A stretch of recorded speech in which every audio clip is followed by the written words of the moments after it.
سب یہی ہے، دھیان سے رکھنا افتتاح سب یہی ہے۔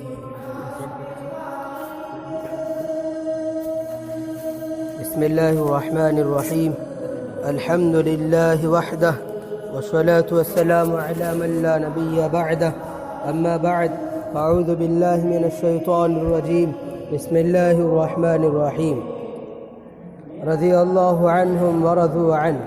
صدق اللہ العظیم۔ وقال النبی صلی اللہ علیہ وسلم اذا رأيتم الذين يسبون اصحابی فقولوا لعنة الله على شركم، او كما قال عليه الصلاة والسلام۔ رب اشرح لي صدری ويسر لي امری، رب اشرح لي صدری ويسر لي امری، رب اشرح لي صدری ويسر لي امری۔ ہر قسم کی حمد و ستائش اسی ذات پاک کے لیے سزاوار ہو جو ذات اگر کسی کے حق میں خیر کا، بھلائی کا، رفعت و شان کا، عزت کا فیصلہ کر دے، قسم خدا کی ساری مخلوق مل کر بھی اس بندے کا ایک بال بھی بینگا نہیں کر سکتی۔ ہر قسم کی حمد و ستائش اسی ذات پاک کے لیے سزاوار ہو جو ذات اگر کسی کے حق میں شر کا، برائی کا، نقصان اور گھاٹے کا، مصیبت کا فیصلہ کر دے، قسم خدا کی ساری مخلوق مل کر بھی اللہ کی طرف سے نازل ہونے والے شر کو، برائی کو، نقصان اور گھاٹے کو، مصیبت کو اس بندے سے ذرہ برابر دفاع نہیں کر سکتی۔ اللہ کی ذات پر ہمیں مکمل کامل یقین اور بھروسہ نصیب فرمائے۔ اللہ کی ذات ہر کام کے کرنے پر ہر طرح، ہر لحظہ، ہر لمحہ، ہر سیکنڈ پوری طرح سے قادر ہے۔ اللہ ہی عزتوں کا دینے والا ہے، اللہ ہی ذلتوں کا دینے والا ہے، اللہ ہی عزتوں کی معراج کرانے والا ہے، اللہ ہی ذلتوں کے کھنڈار میں اتارنے والا ہے۔ اللہ نے صحابہ کو عزت دی ہے تو صحابہ کو کوئی ذلیل نہیں کر سکتا۔ اسی لیے اللہ کے نبی جناب محمد رسول اللہ صلی اللہ علیہ وسلم نے صحابہ کی عظمت بیان فرمائی ہے۔ نبی کی عظمت بیان فرمانے سے پہلے آپ 10 باتیں نوٹ فرمائیں۔ سب سے پہلی بات اللہ پاک نے صحابہ کے تعلق سے بیان فرمائی، اللہ نے صحابہ کے مقام کو متعین کر دیا ہے۔ اللہ نے صحابہ کے مقام کو متعین کر دیا اور فرما دیا اولئک هم الفائزون، یہ کامیاب جماعت ہے، اولئک هم الراشدون، یہ راہیاب جماعت ہے۔ تو لہذا یہ صحابہ کا مقام متعین ہے اللہ کی نظروں میں، اللہ کی نگاہ میں اور اللہ کے سامنے، اور اللہ کی ذات کے بعد میرے اور آپ کے آقا جناب محمد رسول اللہ صلی اللہ علیہ وسلم نے احادیث مبارکہ کے اندر جا بجا، جگہ بجگہ، ہر موقع پر، ہر اہم مجلس میں اللہ کے نبی صلی اللہ علیہ وسلم نے صحابہ کی تعریف بیان فرمائی اور صحابہ کے مقام کو بیان فرما دیا اور واضح کر دیا کہ صحابہ کا مقام بہت اونچا ہے، بڑا مرتبہ ہے، بلند مرتبہ ہے، ان کے مقام کو کوئی اور گھٹا نہیں سکتا ہے۔ تو لہذا یہاں تک بیان فرمایا میرے چلے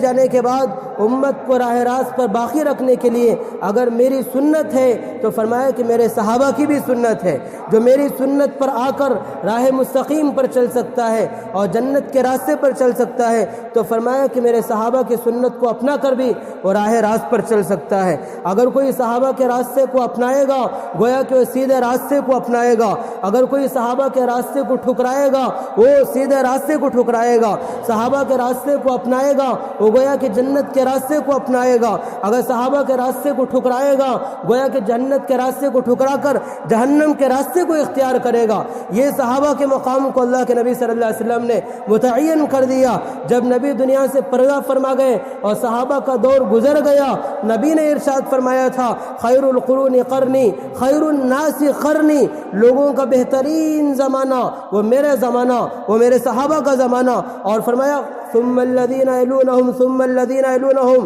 میرے بعد، میرے صحابہ کے بعد تابعین کا زمانہ بڑا بہترین زمانہ، تابعین کا زمانہ بڑا بہترین زمانہ۔ 3 زمانوں کی تعریف فرمائی اور فرمایا اس تعلق سے آپ بات سن لیں۔ تیسری بات ہے اللہ نے صحابہ کے مقام کو متعین کر دیا، نبی نے صحابہ کے مقام کو متعین کر دیا، تابعین نے صحابہ کے مقام کو متعین کر دیا۔ کسی نے صحابہ کے بارے میں اختلاف نہیں کیا، کسی نے صحابہ پر جرح نہیں کی، کسی نے صحابہ کے بارے میں طعن و تشنیع نہیں کی، بلکہ صحابہ کا مقام متعین کر دیا۔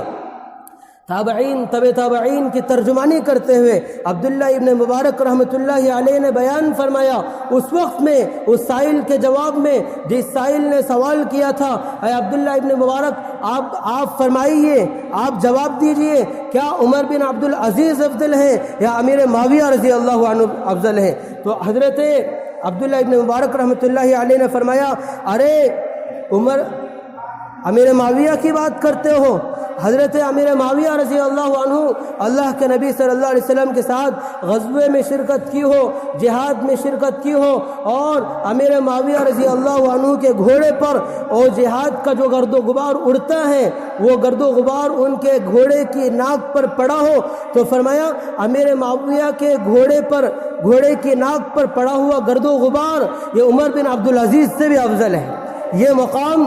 متعین کر دیا تابعین نے اور طب تابعین نے۔ اور اس کے بعد ہر دور کے علماء نے، یہ چوتھی بات ہے، ہر دور کے علماء نے صحابہ کے مقام کو متعین کر دیا، اور ہر دور کے کبار علماء، بڑے بڑے علماء، اہل حق علماء، اہل سنت والجماعت کے علماء نے متعین کر دیا اور بتا دیا امت کو کہ صحابہ کا یہ مقام ہے، یہ مرتبہ ہے، یہ بلند طبقہ ہے، ان کے مقام کو کوئی گھٹا نہیں سکتا ہے۔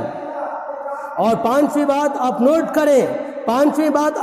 کریں، صحابہ کا مقام بڑا اونچا مقام ہے، بڑا اونچا مرتبہ ہے۔ جو کوئی صحابہ کے بارے میں بات کرے گا گویا کہ وہ صحابہ کی ذات پر بات نہیں کرتا بلکہ نبی کی ذات پر بات کرتا ہے،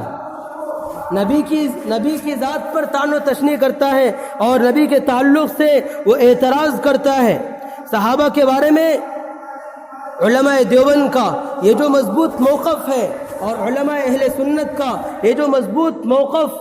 اور نظریہ اور عقیدہ ہے، اس کی بنیاد کیا ہے؟ اس کی بنیاد یہ ہے کہ صحابہ کی ذات اگر مجروح ہوگی تو قرآن مجروح ہوگا، صحابہ کی ذات اگر مجروح ہوگی احادیث مجروح ہوں گی، صحابہ کی ذات مجروح ہوگی تو سیرت مجروح ہوگی، صحابہ کی ذات اگر مجروح ہوگی سارا دین، ساری شریعت مجروح ہوگی۔ اس وجہ سے صحابہ کے مقام کو اتنا مضبوط متعین کرنا پڑا۔ لہذا ہمیں بھی چاہیے اس موقف کو اپنے دل کی گہرائیوں میں اتار لیں، اچھی طرح سے سمجھ لیں۔ صحابہ کا مقام متعین ہے، صحابہ کی شخصیت پر کوئی بات کرتا ہے، بلکہ امام ابو زرعہ عظیم محدث ہیں، یہ بیان فرماتے ہیں،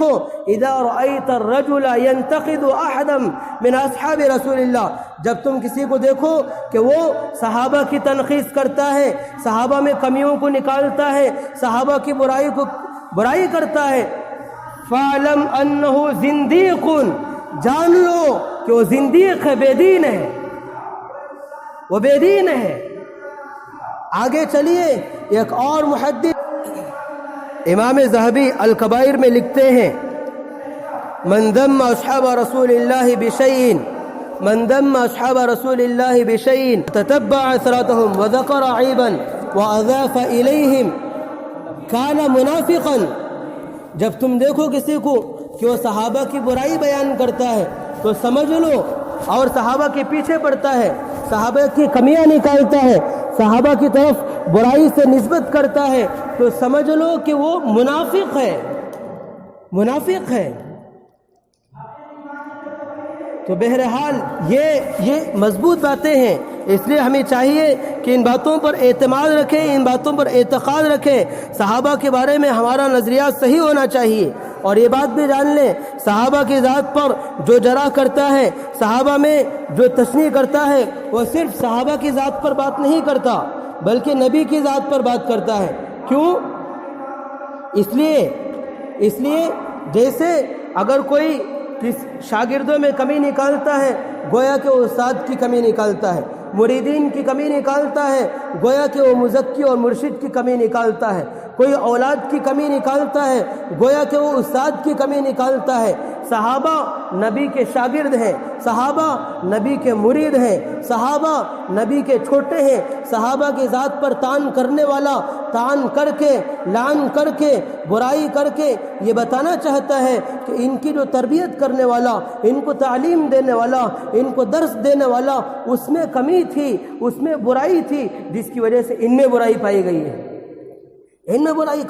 ہے، تو لہذا اس کی زبان کی زد میں صرف صحابہ نہیں آتے، اس کی زبان کی زد میں صرف حضرت صدیق اکبر نہیں آتے، اس کی زبان کے زد میں صرف عمر فاروق نہیں آتے، صرف اس کی زبان کی زد میں امیر معاویہ نہیں آتے، اس کی زبان کی زد میں صرف مغیرہ ابن شعبہ نہیں آتے، اس کی زبان کی زد میں صرف علی رضی اللہ عنہ کے مقابل میں آنے والے صحابہ نہیں آتے، اس کی زبان کی زد میں صرف اما جان حضرت عائشہ صدیقہ رضی اللہ عنہ وہ نہیں آتی، بلکہ اس کی زبان کی زد میں یہ تمام صحابہ کے استاد آتے ہیں، یہ تمام صحابہ کے مربی اور مرشد آتے ہیں، اس کی زبان کی زد میں تمام صحابہ کی نگرانی کرنے والے، ان تمام صحابہ کی زندگی کو بنانے والے، ان تمام صحابہ کی زندگی کو سنوارنے والے، ان میں اخلاق کے پیدا کرنے والے وہ جناب محمد رسول اللہ صلی اللہ علیہ وسلم آتے ہیں۔ اور آگے بڑھیے، وہ لعن و طعن کرنے والا، امیر معاویہ پر کیچڑ اچھالنے والا، وہ کیچڑ اچھال کر یہ بتانا چاہتا ہے وہ اللہ کو معلوم نہیں تھا، اس اللہ نے ایسے نبی کو بھیجا جو نبی سیدھا تربیت کرنا نہیں جانتا تھا، جو نبی پورے طور پر اخلاق دینا نہیں جانتا تھا۔ وہ یہ کہنا چاہتا ہے جب یہاں تک اس کی بات پہنچ گئی، صحابہ پر بات پہنچی اور نبی پر بات پہنچی، اللہ کی ذات پر بات پہنچی، تو سمجھ لو کہ وہ آدمی بے دین ہے، وہ آدمی منافق ہے، اس کے اسلام کا کوئی اعتبار نہیں ہے، اس کی بیوی اس پر حرام ہے، اس کے ایمان کا اسلام کا جنازہ نکل چکا ہے، اس کی اولاد اگر پیدا ہوگی تو فرمایا کہ وہ حرام کے نطفے سے پیدا ہوگی۔ تو لہذا ہم اپنے نظریے کو بھی ٹھیک رکھنا چاہیے کہ صحابہ کے بارے میں لعن طعن ہرگز قابل قبول نہیں ہوگا، یہ قابل برداشت نہیں ہوگا۔ اور ساتویں بات میں آپ کے سامنے عرض کرنے لگا ہوں، یہ صحابہ کی شخصیات جو ہیں یہ اہم شخصیات ہیں۔ صحابہ کی ذات پر جس طبقے نے، جس جماعت نے سب سے پہلے کلام کیا وہ کون سا طبقہ تھا معلوم ہے آپ کو؟ کون سی جماعت سب سے پہلے صحابہ پر طعن کرنے والی، صحابہ کی برائی کرنے والی، صحابہ کو موضوع بحث بنانے والی؟ تو فرمایا وہ جماعت تھی یہودیوں کی جماعت، وہ جماعت تھی منافقین کی جماعت۔ صحابہ کی ذات پر لعن طعن کرنے والے، فرمایا کہ وہ جماعت شیعہ کی جماعت تھی، اس لیے کہ اللہ کے نبی صلی اللہ علیہ وسلم دنیا میں تشریف لائے، نبی کے دنیا میں تشریف لانے کے بعد نبی کی ذات پر سب سے پہلے ایمان لانے والے کون ہونا چاہیے تھا؟ سب سے پہلے ایمان لانے والے اہل کتاب ہونا چاہیے تھا، نصرانی ہونا چاہیے تھا، یہودیوں کو چاہیے تھا کہ وہ ایمان لاتے۔ کیوں؟ یعرفونہ کما یعرفون ابناءہم، اس لیے کہ وہ یہودی، وہ نصرانی، وہ نبی صلی اللہ علیہ وسلم کو اس طرح سے پہچانتے تھے گویا کہ اپنی اولاد کو پہچانتے ہو۔ ان کو اچھی طرح سے یقین تھا کہ یہ نبی برحق ہے، یہ نبی مرسل ہے، یہ نبی خاتم الزمان ہے، یہ آخری نبی ہیں۔ ان کو پورے طور پر معلوم تھا، وہ اہل کتاب کتابوں میں پڑھ چکے تھے، اللہ کی طرف سے، نبیوں کی طرف سے ان کو رہنمائی مل چکی تھی، اس کے باوجود وہ ایمان نہیں لائے۔ کیوں نہیں لائے؟ اس لیے ایمان نہیں لائے کہ اللہ کے نبی صلی اللہ علیہ وسلم ان کی برادری میں پیدا نہیں ہوئے، ان کے خاندان میں پیدا نہیں ہوئے، اس لیے اللہ کے نبی صلی اللہ علیہ وسلم پر انہوں نے ایمان نہیں لایا۔ اور اس کے بعد نبی کی مخالفت میں اتر گئے، ضد میں اتر گئے، ہٹ درمی میں اتر گئے، نبی کی مخالفت کو گویا کہ ایک مشن کے طور پر استعمال کیا اور مشن بنا کر اور آگے چلتے رہے، اور آگے چلتے چلتے وہ ظاہراً مسلمان بنے جو منافق کہلائے، اور آگے چل کر اہل بیت کی محبت کا دعویٰ کر کے آگے بڑھے، اور شیعہ کا فرقہ وجود میں آیا۔ شیعہ کا فرقہ اس امت کے اندر سب سے پہلا فرقہ ہے جو کہ اس کے اندر وجود میں آیا ہے۔ اس کے بعد آپ صاف طور پر بات سمجھ لیں، جو کوئی آج کے زمانے میں صحابہ کی ذات پر کیچڑ اچھالتا ہے، امیر معاویہ پر بات کرتا ہے، لشکر اسامہ کے حوالے سے گفتگو کرتے ہوئے خلافت صدیقی پر بات اٹھاتا ہے، تو صاف سمجھ لیں اس کا فائدہ ڈائریکٹ شیعہ کو پہنچتا ہے، اس کا فائدہ یہودیوں کو پہنچتا ہے، اس کا فائدہ نصرانیوں کو پہنچتا ہے، اس کا فائدہ دین کے دشمنوں کو پہنچتا ہے، اس کا فائدہ اور اللہ اور اس کے رسول کے دشمنوں کو پہنچتا ہے۔ اب آگے دیکھیں، جناب آج جو سوشل میڈیا پر جس کا چرچا ہے، انہوں نے کس کے بارے میں بات اٹھائی ہے؟ لشکر اسامہ کے حوالے سے بات کرتے ہوئے خلافت صدیقی پر سوال اٹھائے، بلکہ صحابی کون ہے اس تعریف میں بھی اختلاف کر دیا، تعریف میں اختلاف کر دیا۔ امام بخاری کو اختلاف نہیں ہوا، امام مسلم کو اختلاف نہیں ہوا، اکابرین کو اختلاف نہیں ہوا، آن جناب کو اختلاف ہو گیا اور کہا کہ صحابی کی تعریف ہی صحیح نہیں ہے، اس پر سوال کھڑا کر دیے۔ اور پھر بلکہ حضرت امیر معاویہ رضی اللہ عنہ کے بارے میں لہجہ اتنا خطرناک ہے کہ بیان سے باہر ہے، بیان سے باہر ہے، بڑے خطرناک الفاظ استعمال ہوتے ہیں،